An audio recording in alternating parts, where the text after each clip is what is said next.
Hi there, my name's Noni Carr and I'm coming from you from my home office, and I'm work from at Enhanced Life Psychology. I'm sorry, I'm stumbling over my words because I'm thinking about what I'm going to talk about today despite having notes sitting down here in front of me and my computer sitting here as well. And I'm going to try and share this stream to my another page to hopefully get a few more people interacting. No, we go like this and share, happening in a sec.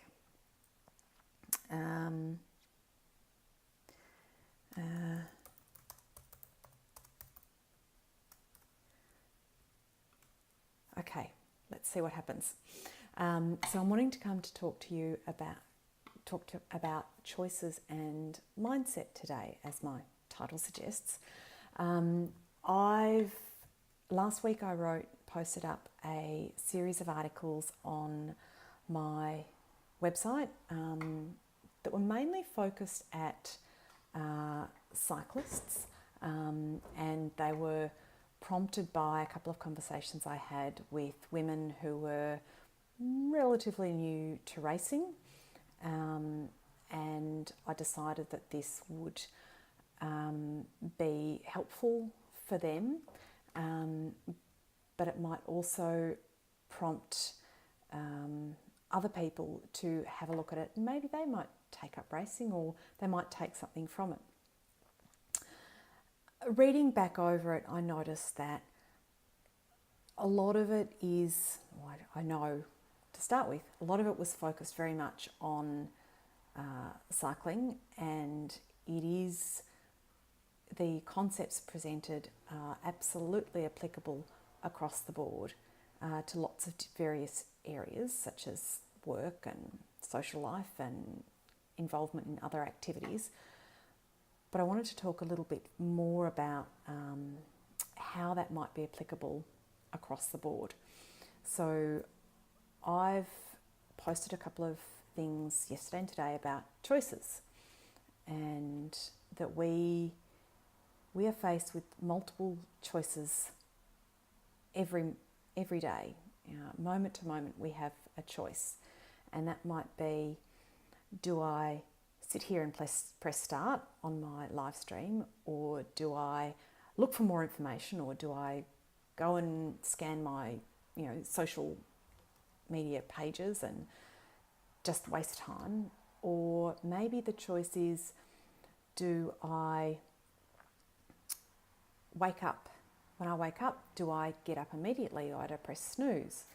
Or it might be a bigger choice of, when someone responds to us or asks us a question, how do I respond to that? Do I respond in a way that is helpful to them and answers their question? Or maybe it's a question that might be critical of my behaviour.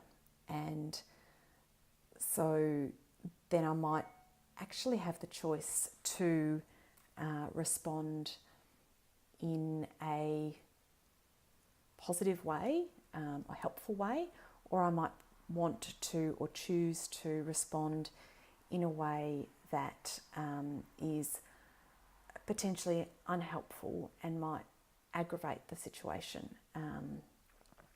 And so that becomes, that's an interesting option.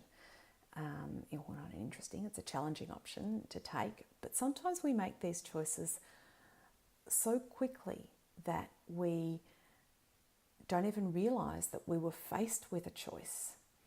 And so that behaviour that we engage in is due to habit. And so it's not actually something that we've chosen. It's something that we've done so many times that we don't even need to think about it. And those sorts of behaviours are really useful to develop. It's really useful to know to be able to tie a shoelace without having to think about it. It's really useful to be able to know how to boil a kettle and make a cup of tea, or make a bowl of pasta without really having to think about it. It might be really useful, it is really useful, to be able to know how to ride a bike or to drive a car. We don't necessarily need to think as much as we used to have to think when we started to learn to ride a bike or started to learn to drive a car. But there are lots of other choices that we make on a daily basis that might be related to how we interact with people, or how we interact with our work, or the choices we make at work, or the choices we make in our social lives.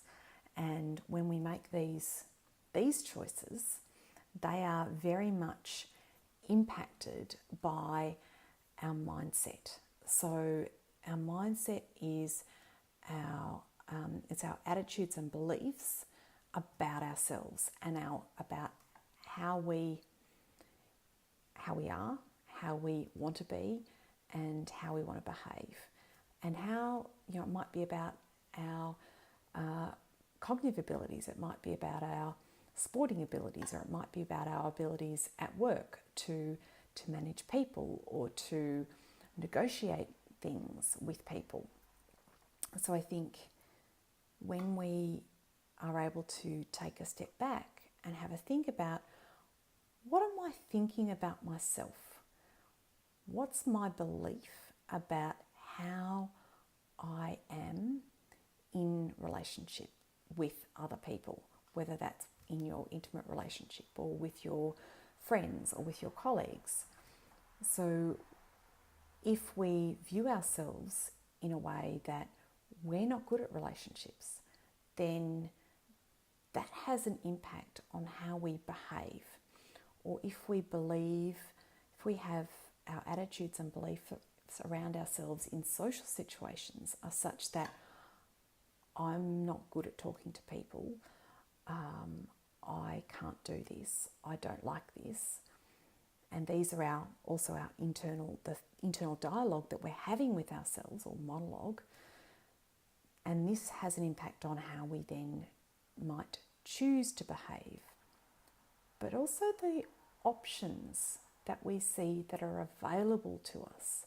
So if we view ourselves as someone who is anxious, and we believe that we're quite an anxiety-prone person, particularly in social situations, we might actually not see that the option to focus on another person's words or another person's response to us is there. We might be so clouded by our own heart rate racing, our own sweaty palms, and there are thoughts going through our head saying that we're not good at this and we can't do this and we're scared, and they're making judgments and assessments about us, that we can't see that there's a choice different to focusing on how we feel within ourselves.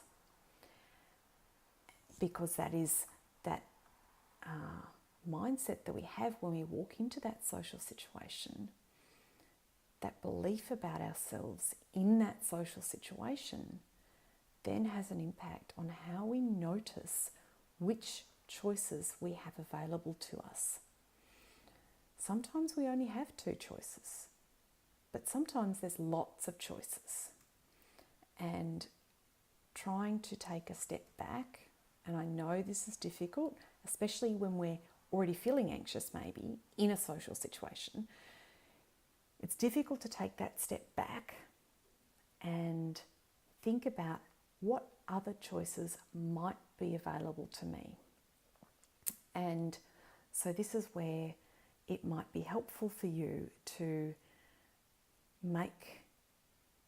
have a think about these attitudes and beliefs that you might have when you're not in this social situation. So before you go, or at any other time. And then you can work out, how would I like to approach this situation? Would I like to approach it with confidence? Would I like to know what other options might be available for me in terms of how I behave or how I choose to respond to others, what class of emotions I might choose to focus on, or how I might, the choice I might have in front of me about how to deal with, how to manage that racing heart and that high heart rate, high breathing rate, and those sweaty palms and the thoughts racing around your head. So I think you're more than welcome to go and have a look at my website, enhancelife.com.au, to review the 3 articles last week. I will then be posting up this video on my blog and also on my YouTube channel for you to have a look at and review a later date. I'm more than happy for you to share this with anyone any of your friends or connections that you feel like this might be helpful for them. And you're more than welcome to contact me via Facebook or contact me via the form on my website to find out, to have a little bit more of a chat and find out if I might be able to help you. But please do comment, like, share, and let me know what you think. Thank you very much.